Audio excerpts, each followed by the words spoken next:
Hoje é terça-feira e eu acordei atrasada. Que novidade, né?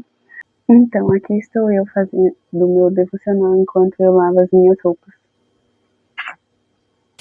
天におられる私たちの父よ、皆が生とされますように、御国が来ますように、御心が天に行われる通り、地にも行われますように、私たちの日ごとの糧を今日もお与えください。私たちの罪をお許しください。私たちも人を許します。私たちを誘惑に陥らせず、悪からお救いください。アーメン。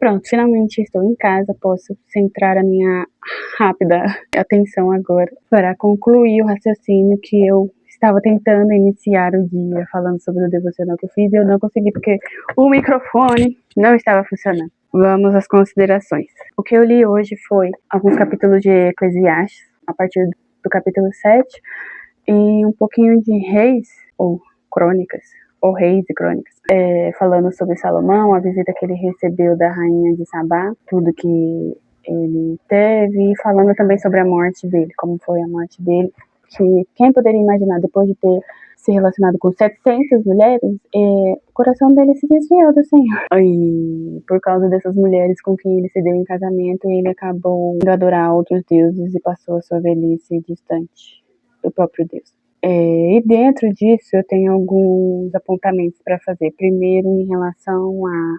essa relação de Eclesiastes ter sido lida exatamente com a parte final de Salomão, porque do final da vida dele, porque eu estava lendo Eclesiastes agora e eu percebi alguns conselhos muito específicos sobre as experiências dele. E é óbvio que todo conselho que a gente vai dar é baseado em alguma experiência que a gente tem, a gente, né, adquire sabedoria vivendo e errando e acertando e vendo os outros e tudo mais.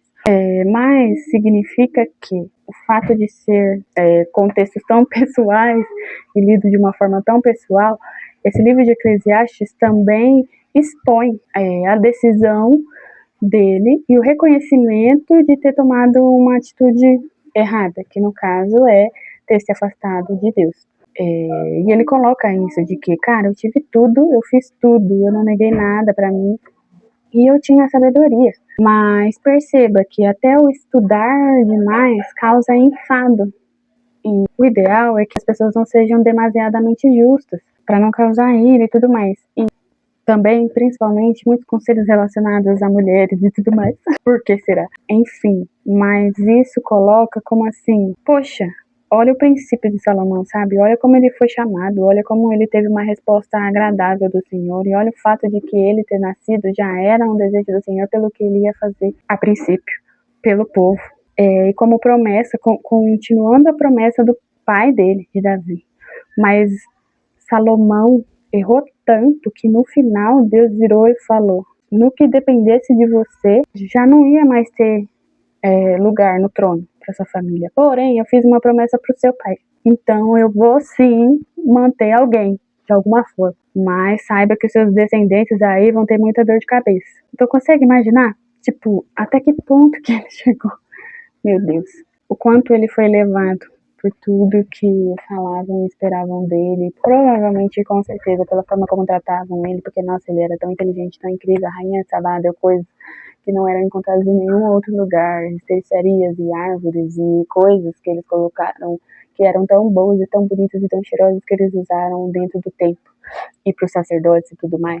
Mas em algum momento da vida dele, ele perdeu o propósito de todas essas coisas. Até que chegou ao ponto em que ele mesmo relata em Eclesiastes que, poxa, eu vivi de tudo, mas eu percebi que nada adianta ter todas as glórias se você não está com Deus. E essa é a conclusão que todo cristão precisa chegar, de que não importa. A verdade é que não pode importar se eu tô pobre, lascado, ou se eu tô nadando no dinheiro, distribuindo e sarando feridas e a fome de uma cidade inteira. O que importa é que o meu coração esteja voltado para o Senhor e que o meu objetivo seja servir ao Senhor. Porque se eu tiro o Senhor das coisas que eu faço, das coisas que eu vivo, dos meus objetivos, e eu começo a viver só para cá, só para mim, só para a vida terrena aqui, não tem motivo nenhum. Tem um final, e o final é virar pó e perder todas as coisas que você tem, ficam para outras pessoas que nem plantaram, vão colher das coisas que você plantou. E isso também é uma coisa que o Salomão falou, e isso parece injusto, porque se a gente for pensar humanamente com os olhos aqui, realmente é injusto. Mas isso acontece quando a gente tira, ou quando a gente não tem a nossa vida com o propósito de viver com Deus, viver para Ele. E foi um ótimo devocional, me deixou bem reflexivo. Realmente conversei bem com Deus quando eu tava lavando a roupa. E eu vou continuar porque eu preciso terminar, porque eu não terminei. No caso, pendurar as que lavei de manhã, né? Que eu botei pra lavar quando eu saí, agora eu só preciso pendurar e deixar outras de molho. E depois fazer a janta. E é isso.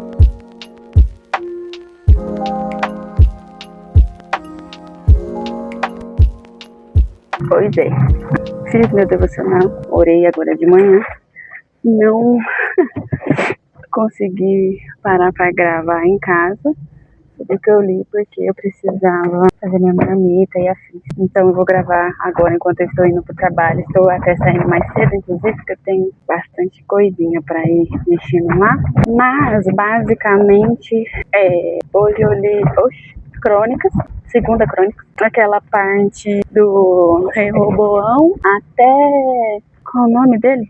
Até o rei Asa, que foi acho que o único, ou um dos únicos que fez a vontade do Senhor. Meu filho, acho que você está muito rápido para essa rua.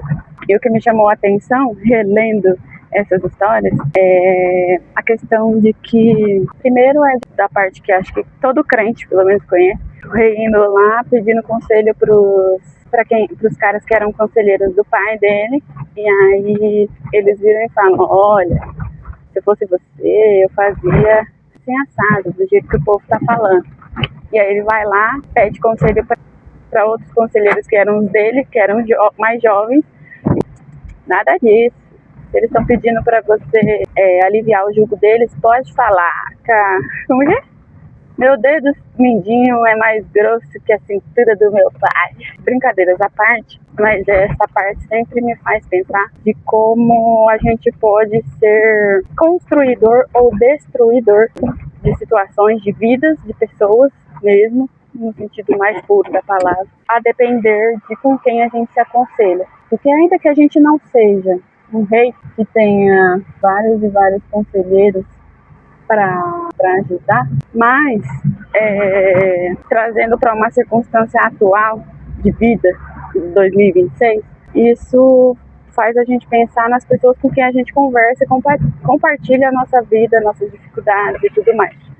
E aí, dependendo de com quem a gente fala, para quem a gente pede conselho, dependendo de quem a gente escolhe para ser nossos... Ai, pra lá, rapaz. Meu, que raiva que eu tenho de gente que não dá licença na rua. Seja pedestre, seja carro, seja moto, tipo assim, você tá aqui, aí já não tem muito espaço para você passar aqui, a outra pessoa está tomando todo o espaço da rua inteira, da calçada inteira, e ela não te dá licença. Ela tromba em você, mas ela não dá espaço para você passar, sabe? Nossa, enfim, dependendo de com quem a gente compartilha a nossa vida, das pessoas que a gente mantém ao nosso redor, e aquele velho ditado, né? Você é uma soma, influenciado principalmente pelas 5 pessoas mais próximas da sua vida. Então você precisa pensar bem quem são as pessoas 5 pessoas mais próximas de você, que você provavelmente vai ser uma misturebinha sua com essas pessoas.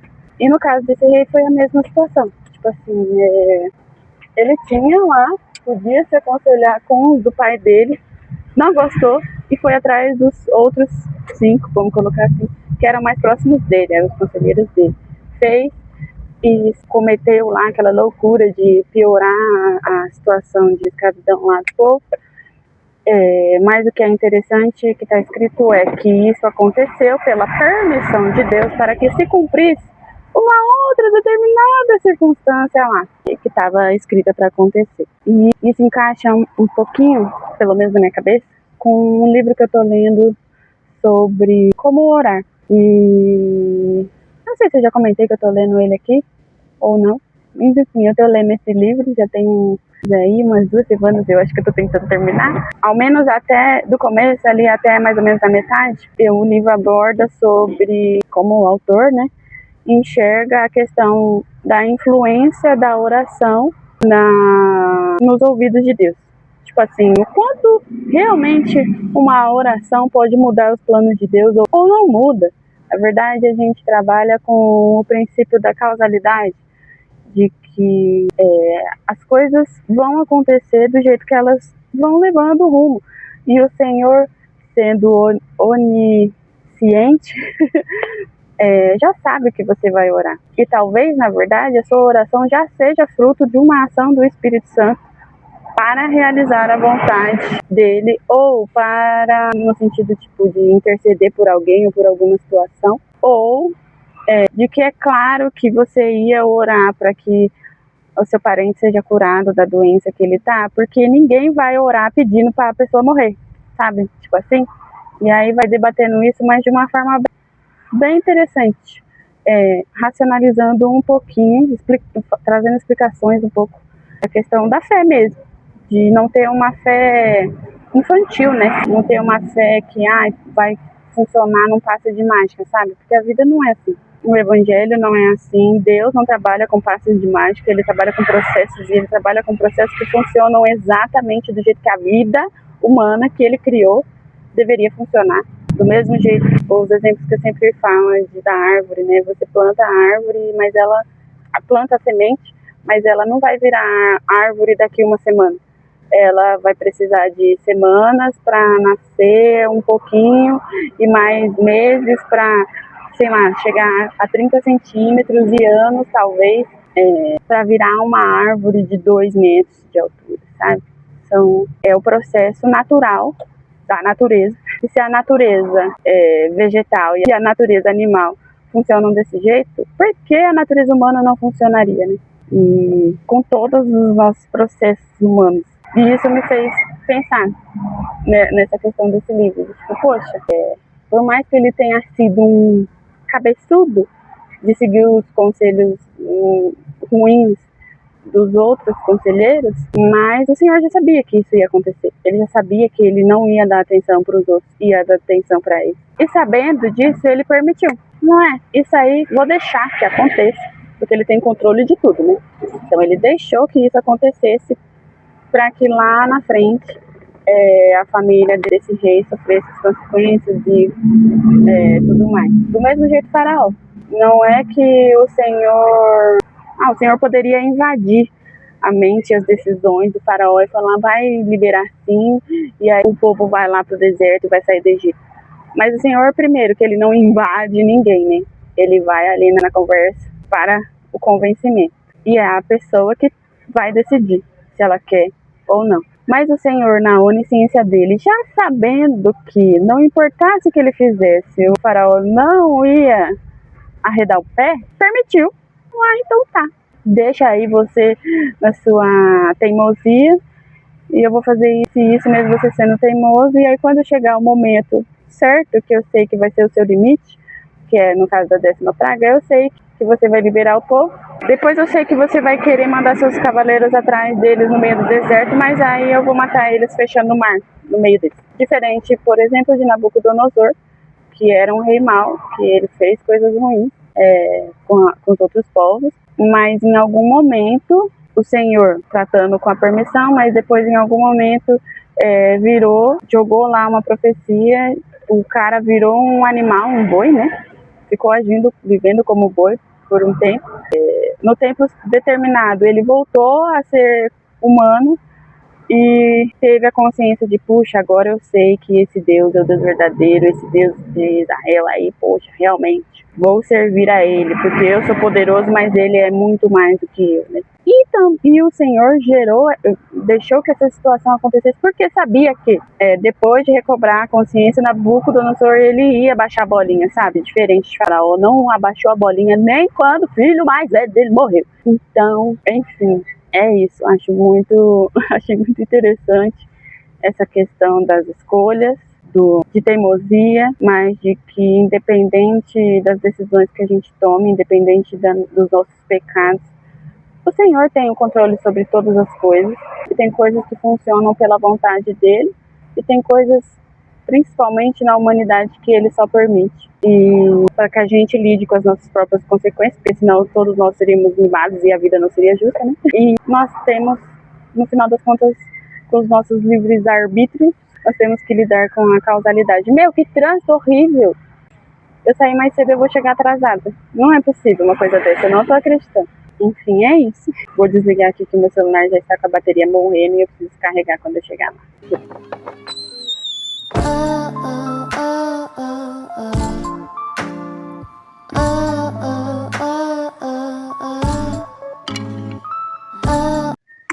Muito que bem, aqui estou eu para concluir essa semana de devocional, minhas tentativas, né, gente? Aqui é vida real, não adianta. Nem todos os dias eu consegui gravar, mas eu tenho o meu melhor. Mas enfim, sem chororô, vamos lá. Continuo na saga de leitura de Reis, né? Tô escondida aqui no quarto da minha filha para conseguir fugir um pouco mais do barulho. Enfim, continuo na saga da leitura de Reis e tudo mais, toda aquela confusão. Mas hoje eu terminei a parte do rei Acabe e de Jezabel. E as minhas considerações de hoje, sobre o devocional de hoje. Oi, caramba, viu? Eu preciso de outra ventosa. Continua batendo na mesma tecla sobre o cuidado com quem você se aconselha, cuidado com o tipo de palavra que você ouve, principalmente vindo de pessoas que estão sim ao seu redor, mas você não sabe quais são as intenções da pessoa, ou até sabe que as intenções são ruins, mas você mantém mesmo assim só porque a pessoa é próxima, sabe? Já tem tanto tempo e são tantos anos e nossa, você confia tanto, você gosta tanto dessa pessoa para outras coisas. Cuidado com as pessoas que estão próximas a você e que você se aconselha. Vou ter que ficar desse lado aqui segurando o celular, porque a ventosa não tá suportando. Não sei se é sujeira ou se ela é podre mesmo. Enfim, cuidado com esses conselhos, cuidado com as pessoas que você mantém próximo. E eu afirmo isso com o versículo de em toda a história de Israel não houve nenhum outro rei como Acabe que instigado pela sua mulher se vendeu, meu Deus, para servir outros deuses e fazer a vontade dela e não seguir ao Senhor. E isso sabendo que existia Salomão e 700 mulheres na conta dele. Então, realmente, a lição que fica dessa semana de devocional é cuidado com as pessoas ao seu redor. Cuidado com quem você pede conselho e cuidado para que as coisas que são familiares a você, familiares a mim, não sejam exatamente essas que estão nos levando para um caminho inverso de onde o Senhor está nos aguardando. Porque às vezes pode até ser que a gente esteja num caminho humanamente e visualmente bom, tranquilo, tá tudo certo. Mas o final deste caminho não é onde o Senhor está aguardando a gente.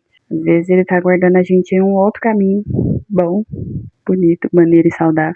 Ou às vezes ele está esperando a gente no final de um caminho meio esquisito, não muito confiável. Parece que vai dar mas ele tá lá e tem algum motivo e tem alguma coisa lá naquele final desse caminho.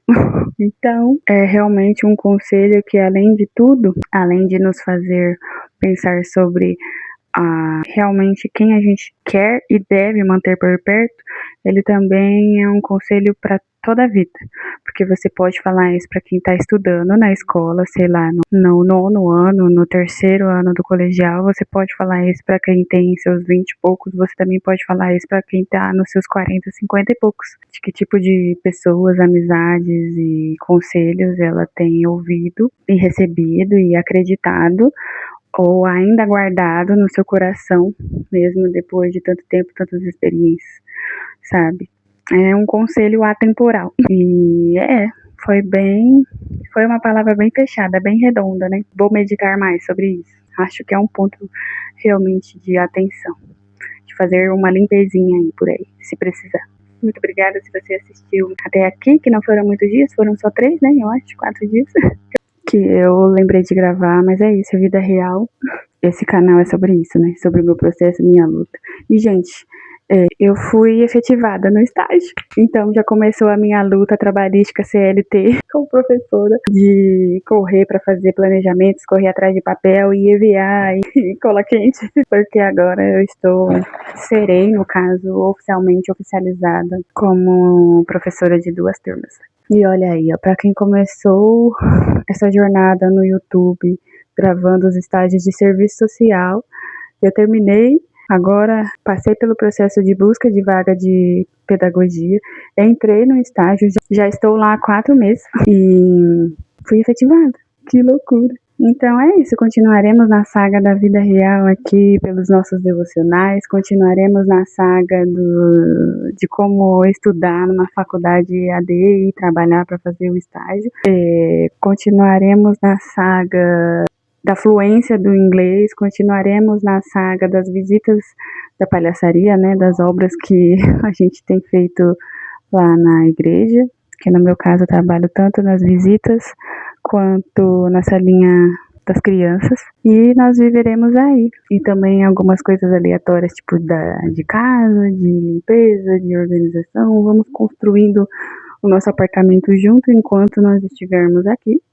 E tudo que eu puder ir registrando, deixando guardado aqui, para daqui a uns anos, quem sabe, reassistir, reencontrar o ponto de recomeço que Deus me deu, ou mostrar para minha filha, porque eu sei que eu gostaria de ter feito antes, desde a minha adolescência, mas foi melhor ter preservado minha imagem mesmo. Começando daqui já tá bom já. O importante é obedecer ao Senhor. E é isso. Um beijo, um queijo e até o próximo vídeo.